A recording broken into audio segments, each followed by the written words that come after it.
Welcome back to another episode of Raising Tech. Today, I am joined by my friend, George Netscher, the CEO of SafelyYou. If you're not familiar with SafelyYou, they are the leading ambient care platform. And George, this is not our first time talking ever. I've known you now pre-pandemic.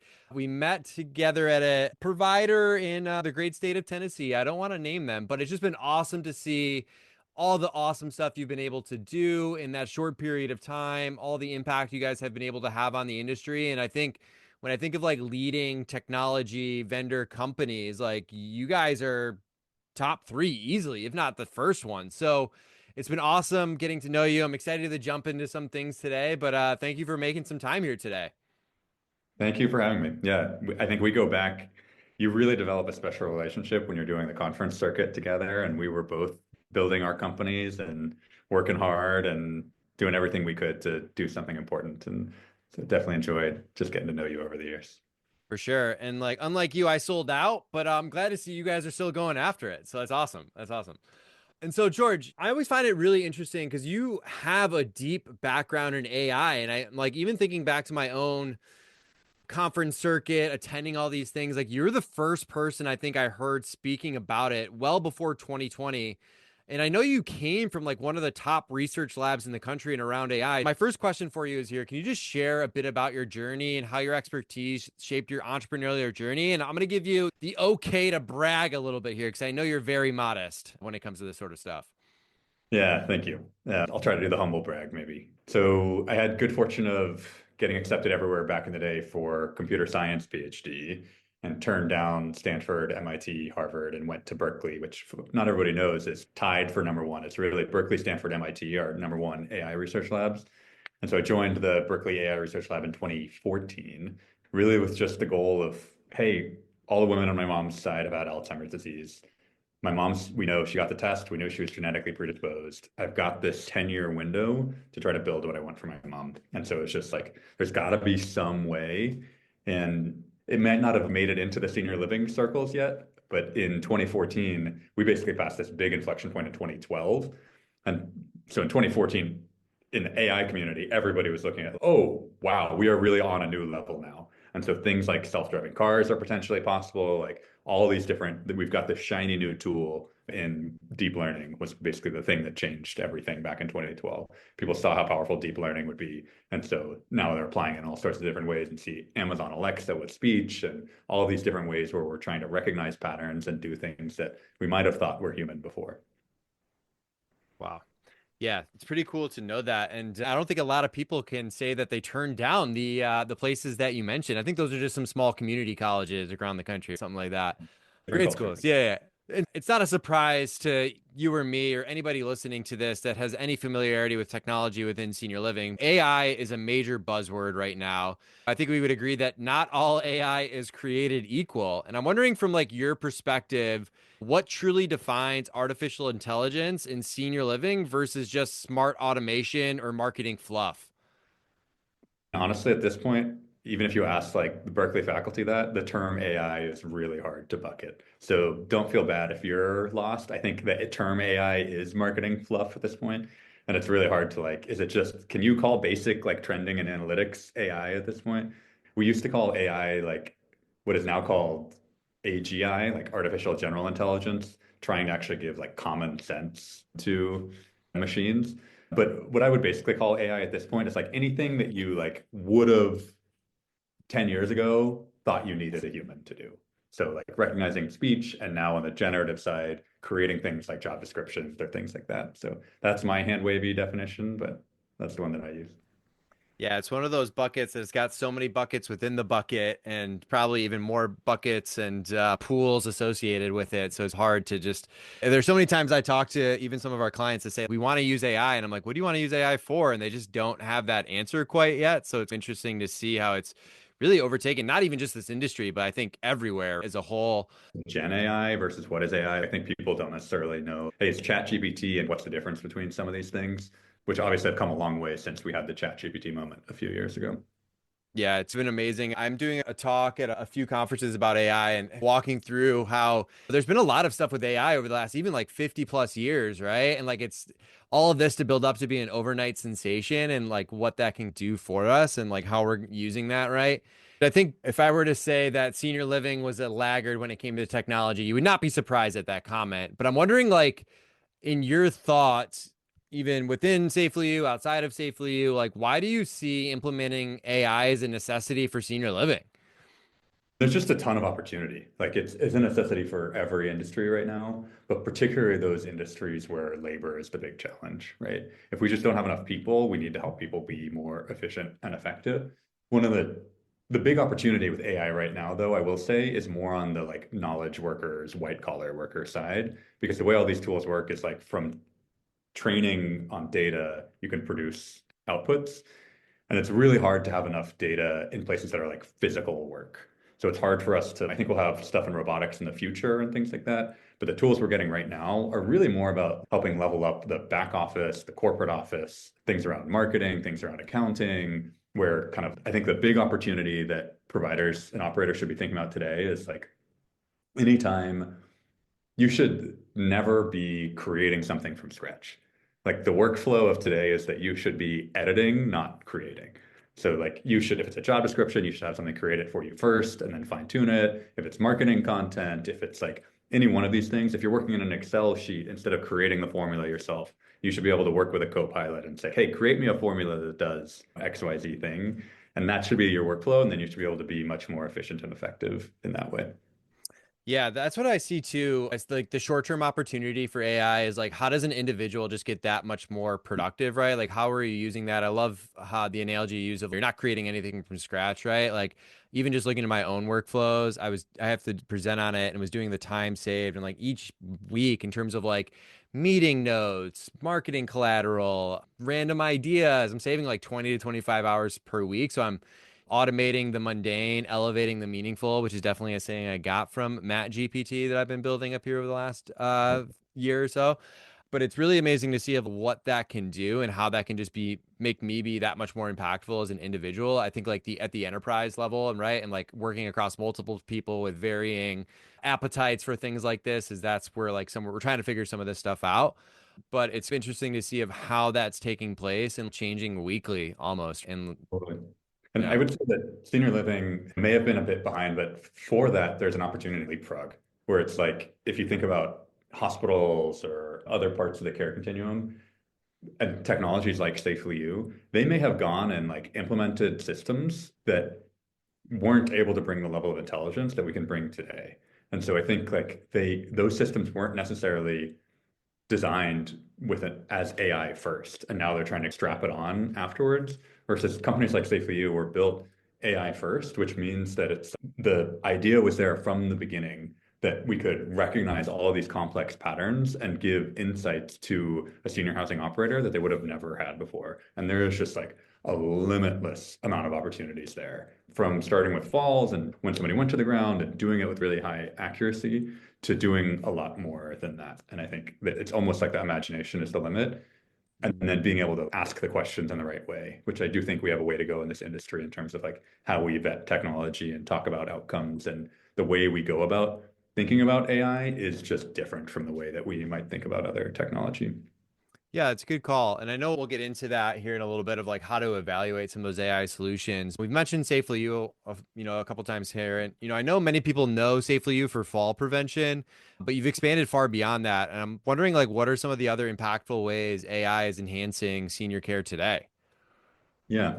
So one of the big opportunities around staffing. So we have a product called Clarity, which is basically from the same platform. We can do things to support immediate resident safety needs, like whether they fell, and provide the clinical support to actually know, okay, what happened here? What can we change? And really reduce risk for individuals. The kind of next big product we launched is around staffing and being able to have a lot more insights around staffing. And what we realized we could do is from that same system, tell exactly how much time staff are spending in every room without requiring them to wear a device or manually input data or anything like that. And so now we can really level up things like, hey, is this person still in the right level of care? And how do we have that conversation with a family member where now an ED can actually have data and say, oh, we can see we're spending 20% more time getting dad up and dressed in the morning. So I think around the immediate safety needs, there's an opportunity to have all the things you would want to be like, oh, somebody just left and we didn't know about it, or somebody just fell, all of those, all from the same platform that also gives you all this intelligence around what staff are doing in the room. And then from the same platform that gives you all this intelligence around like resident wellness and isolation and things like that. So imagine all the things you just could do if you had if you could be a fly on the wall in every apartment, but also have some intelligence behind it that can say, hey, I see there's something different happening here that we should be thinking about and responding to. Yeah, and it makes so much sense, right? Because when I look at AI, like it's there's a few different components to it. Again, it depends on what bucket you're looking at, but like incorporating a few of those, right? So like you're able to do data collection that's accurate every single time, get that into a database, and then you can start to look at trends over time and start to make some of these conclusions, which I Well, I think, would actually be really careful with that language of okay. like every single time, because I think that's the exact like paradigm Mm, shift here, how you should think about these technologies, is that no AI solution will be accurate every single time. And so it's like that's the world of moving from when in previous platform shifts with like mobile, for instance, we're used to thinking deterministically. I press a button and something happens every single time. The AI thing is that like I press a button and there's some probability that something will happen. Or I ask ChatGPT and sometimes it responds in this way, sometimes it responds in that other way, based on like slight different tweaks in the way you said it. And sometimes gets it right and sometimes it gets it wrong. And so the way folks should think about these technologies and ask questions about them, it is and needs to be much more like outcomes driven. So like how often does it get it right? And how do you tell that and make sure that you're thinking more in terms of statistics than in terms of that this is going to happen the same way every time? Yeah, and that's a good call out, George, because I'm even thinking about when I was using ChatGPT even just a few months ago, and I'd asked for like a summary of me, and it told me that I got my MBA from Stanford, and I was like, that couldn't be Hell further yeah. from the truth. But I was like, yeah, you can keep telling people that's okay. But like, I think it's good to call out, right? And especially as we're in this infancy stage with some of these technologies, like we can't assume it's going to be right 100% of the time, and we need to make sure that we're putting the right parameters and processes, systems in place to making sure that we're in this process of better data, but we can't say it's 100% perfect every single time. And that is what the AI community is really scared of today. We're not scared of Skynet coming or things like that. What we're scared of is people trusting these systems too much too soon. So you get in a self-driving car before it's ready and people die. Or we're at a point where you can do things like generate care plans, for instance. But how often is that accurate? And we need to be really thoughtful with that someone isn't just copying and pasting a care plan from an AI. They're actually like need to be reviewing it and making sure it's correct and things like that. So we've been very intentional and thoughtful with that kind of design, where we don't just provide the technology, we also provide clinicians that work with every one of our communities, because we need to have somebody that's actually like verifying that here's what the next step we should be taking is and putting real thought and expertise in. Because as you see, the output may not be exactly correct each time with AI. Yeah. And I want to take this in a direction. You mentioned Skynet, and for those of you that don't know that reference, Terminator, basically. I think when I talk to a lot of people that aren't really AI curious, I would use that terminology. There's this fear of these humanoid robots coming and taking everybody's jobs and all that sort of stuff. And I'm wondering, like, what's that balance, right? Because I think this industry is so important because that human touch, the time spent one on one with residents is just at our core why we work in this industry. But I'm wondering, like, what's that balance between automation and really maintaining that human touch here in senior living and in care? Yeah, I think the goal of a lot of this stuff is to take off all the work that people don't like doing, right? So if you think about our platform in the room, the vision we have long term with Clarity is that the staff should just never need to document anything.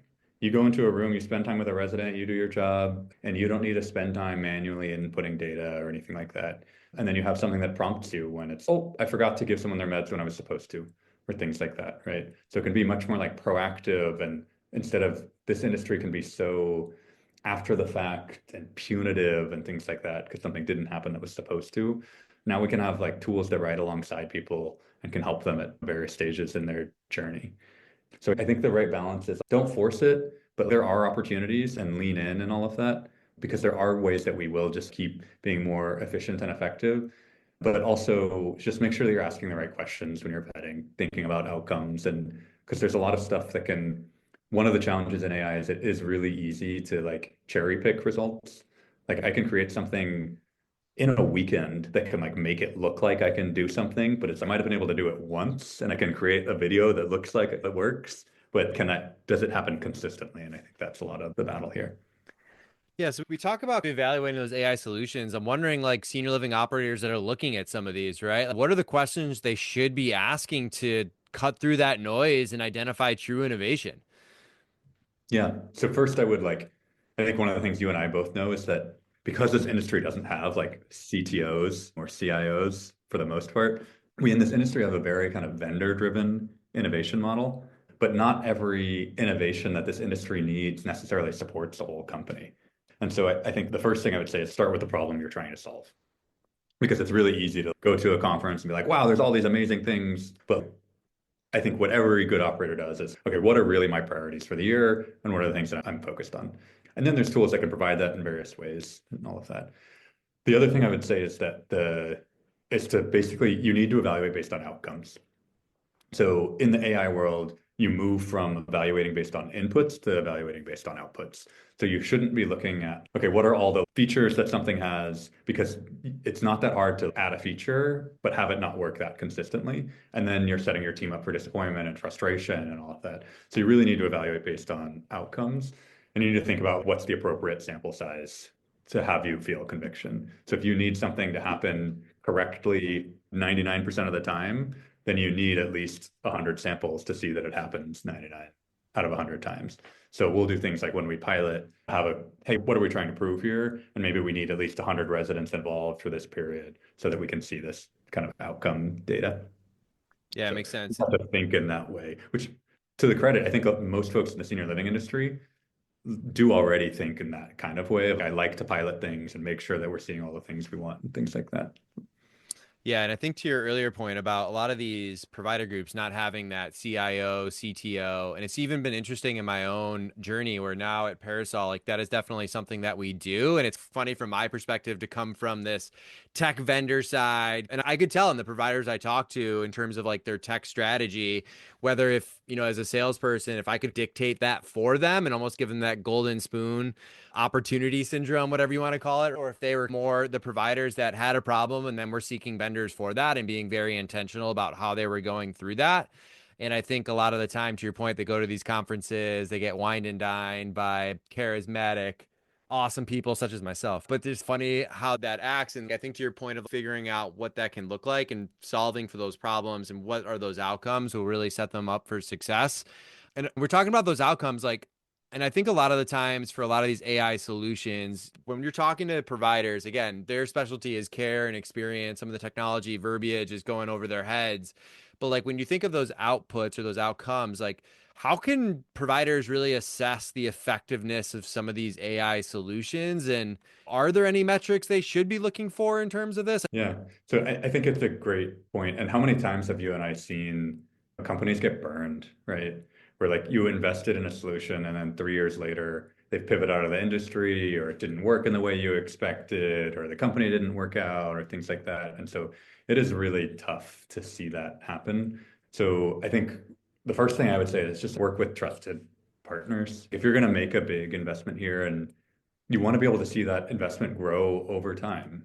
And so working with the right kind of partner that you're not just getting the solution as it is today, but they have a proven track record of being able to like continue to work with customers for the long term. So I would ask on the like business side, I would ask things like about their customer retention, how much churn they have, when they lost customers, why was it, and see if you can talk to references that left that company and why they did, whether it was around reliability or whatever else. And then when you're upfront, I would try to run like a structured process where here's the things that we need to see to believe that this is really moving the needle for us. So I need to see if you're evaluating a program like SafelyYou, I need to see this level of like clinical outcomes. I need to see how it ties back to the NOI in this way. And so I'm gonna set up an experiment effectively and measure outcomes. And then I work with that partner on look, it's going to take 60 days to see clinical outcomes. It's going to take 6 months to see the NOI impact. And we're specifically looking at NOI through things like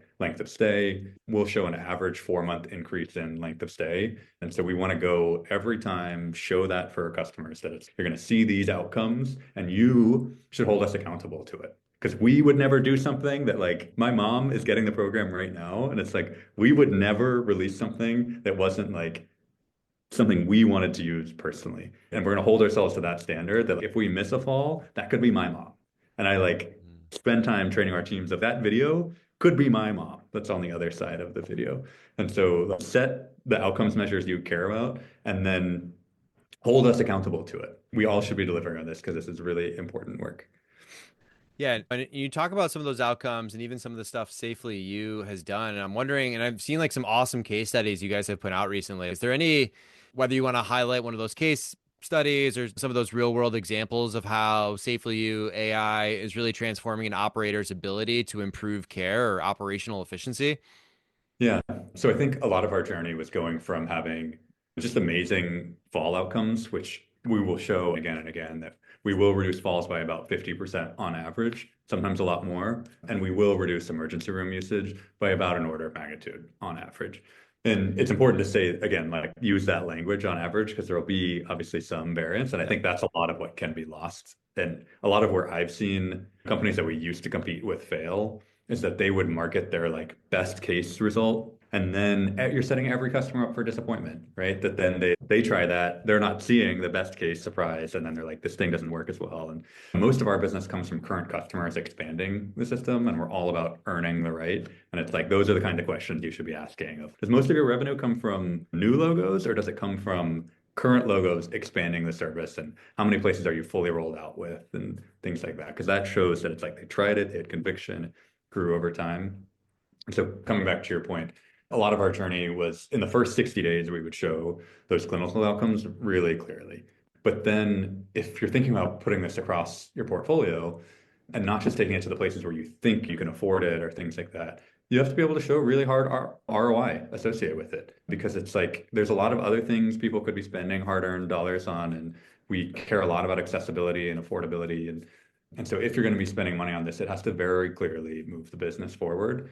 And so we looked at a lot of different things of we know people move in for the system, but it can be hard to track that and really get attribution for it because did they move in for us or did they move in because the salesperson was great, all that stuff.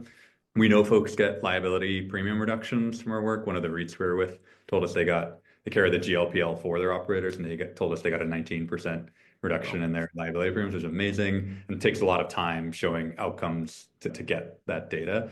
But really where we found is like we could drive clear NOI impact and make sure that it's like actually us, that we're actually like, again, proving it to ourselves that we're really moving the needle was around customer retention. And so what we will show just again and again is a very clear impact in length of stay for residents that use our program compared to those that didn't opt in and compared to a baseline period, as well as one of the things that like I really hope every operator is looking at is we'll show a big impact on your 90-day retention for residents. And that should be something you can see fairly quickly, and that not enough operators are breaking down their data to look at, okay, what's my longer term length of stay? But also, just like I look at my staff, what's my 90-day retention rate? I should be looking at how many of my residents move out in the first 90 days because it's a lot higher than you think it is. I can almost guarantee. And it very well may influence how you think about things like a place for mom and things like that. If a large number of your residents are moving out in the first 90 days, then you can start to figure out, okay, how do I better retain customers? Am I losing them upfront for this reason? Is it health and safety? Is it because the cost is higher than they anticipated? And often if it's like we can keep them past 90 days, it like becomes somebody's home. Once it's your home, it's a much bigger switching cost, just like having somebody move out of their own home and into a community. Yeah, yeah, it makes sense and so important. I love talking to people like you where technology is obviously working, right? And like you can see that clear ROI and some of those clear outcomes. And it's just, I'm a big fan, as you can tell. I'll say it is such a privilege, candidly, of like being able to just like if somebody's not seeing the outcomes in the data, it's like, wait, we must be analyzing the data wrong. It's like we have that much confidence around the product and like the team that's delivering on it. And it is the whole, it's not just the technology, it is the clinical component hand in hand that we are there making sure that like we're delivering outcomes on a day-to-day basis at the community level. And so, yeah, having it is a real privilege to just know that the system does work really well and then be able to ask the questions from there. Okay, then how do we make sure we're showing NOI, or how do we take the next step to support not just falls, but staffing and all the other things we can do? Yeah, I love that. And then my last question here for you, George. It's a two-parter, so be ready for that. But looking ahead, where do you see AI making the biggest impact in senior living over the next, say, 5 years? And then if you could debunk one of the big misconceptions about AI in senior living, what would it be? Okay. Ooh, I'm gonna fire from the hip a little here. So you said in the next 5 years, the two places where AI will have the biggest impact. Okay. The first one is going to be indirect. Okay. I think that AI is actually going to displace a lot of jobs in other industries. Okay. So I do think, for instance, I live in California. I love high-speed rail. I have 100%, I'm 100% sure, and you can play this recording in the future. We're going to have full self-driving cars before we have high-speed rail in California, unfortunately. And so maybe all of that investment will look back and be like, wow, why did we spend all of that money? So what are some of the implications of that? What happens if we don't have all the people that are driving for Uber or Mm, truck drivers or things like that? And most of them probably don't want to be caregivers. But I think we're going to have a fraction of them that do.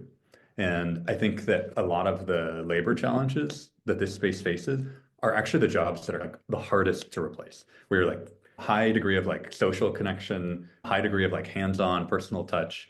And so I think that AI is going to impact a lot of other industries more than it impacts the direct care in this industry, which will mean that actually there's labor that's coming from the outside. And thinking about how we can there's so much opportunity for fulfillment in this industry. Creating pathways for retraining and all of that from non-traditional sources, I think is going to be really important over the next 5 years.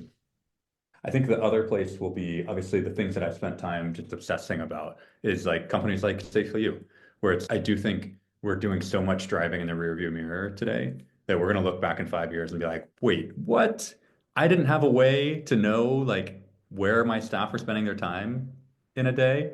Like something I see in this industry is we have like no closed feedback loops. We like do training and then we hope it's happening, but we don't have a way to like actually get feedback and get data in real time proactively to make leading indicators that can help us make decisions. We find out after the fact, and then it can often be like much harder to support it. So things like getting in front of staff turnover, there's like a ton of opportunity there. And I think we'll look back in the same way I look back at what we did with Falls. And I think our customers today would tell you like one of the reasons we get expanded, for instance, is they have people that were working in a community that use SafelyYou and moved to one of their other communities. And they're like, wait, what? This is how we do things? Like we still, when we find a resident on the ground, we send them to the emergency room and it feels like really antiquated and like unethical, candidly. We're going to feel that way with, I think, a lot of other things in 5 years. In the same way, by the way, I believe that with self-driving cars, to keep using that as an analogy, we like 50 years from now will look back and be like, wait, we let people drive? Do you know people? Do you know how much they were like drinking and texting? And couldn't we see all the statistics around deaths? And it's yeah, but it was convenient. Like we needed to get to work. Like we're gonna look back and not believe that we actually let people drive. And I think we'll have a lot of those look backs in this industry. I can't believe we did it that way. wow, I love that. All right, And your then I second guess question second, was yeah, if you could debunk one of the biggest misconceptions about AI in senior living, what would it be? I would actually say that this is just me firing from the hip again, but I think that I think it's a misconception to say that senior living is behind. Like we might have historically thought of senior living as being like slow to adopt or whatever, but we are totally proving that this is actually the industry that is has the most ability to buy and interest in buying and like where you can actually grow for solutions that really do work, that you can grow at venture backable rates in this space. When I was first starting the company, I would always have investors ask me like, why aren't you supporting home care? Like clearly the total addressable market is much bigger there. And but no one could figure out how you can actually like scale at venture backable rates in home care where you need to be growing at a certain pace. And what we've shown is that this industry totally will, if you have something that really helps, start in a couple communities, go portfolio wide, things like that, that there is a pathway here. And the more and more of us that the fact that we've now raised over $100 million is crazy to say out loud, but it creates a pathway for capital and for entrepreneurs. And the more of us that push that boundary further and further, the more capital will be attracted to, oh, if you want to support the aging population, there's clearly massive need there, but it was always how do you actually figure out the go-to-market to support that need? And we're showing that through senior living is actually the path. And I think the further we go there, I do think this is going to be the place. Like senior living is going to be the place where aging innovation comes and then might go other places and blah, blah, blah. But I think it's a really golden time for the industry over the next few years. I love that. And then I guess I lied. Last question. If people want to learn more about you or SafelyYou, George, where would you direct them to check out? You can always follow me on LinkedIn or send me a LinkedIn connection. I'm always not the fastest at responding to that kind of thing, but we keep our website up to date. I would follow the company on LinkedIn, and we're always pushing updates there. And then keep an eye out for us at conferences and events. Come say hi. We always love connecting with folks, and especially these kind of conversations are really fun to have at the conferences where you can brainstorm a little bit together. I love it. Awesome. Well, George, keep up the awesome work. It'll be great to continue to see you on this entrepreneurial path, just improving quality of life. I can't think of anything better of building companies and helping people along the way. So kudos to you and your team. Keep it up, my friend. Yeah, thank you. You can find us online at raisingtechpodcast.com, where you can see all of our episodes and contact us to provide feedback or submit an episode idea. We are on social media everywhere at Raising Tech Podcast. If you enjoy Raising Tech, please leave us a review and share with a friend. Music is an original production by Tim Riesig, one of our very own Parasol Alliance employees. As always, thank you for listening.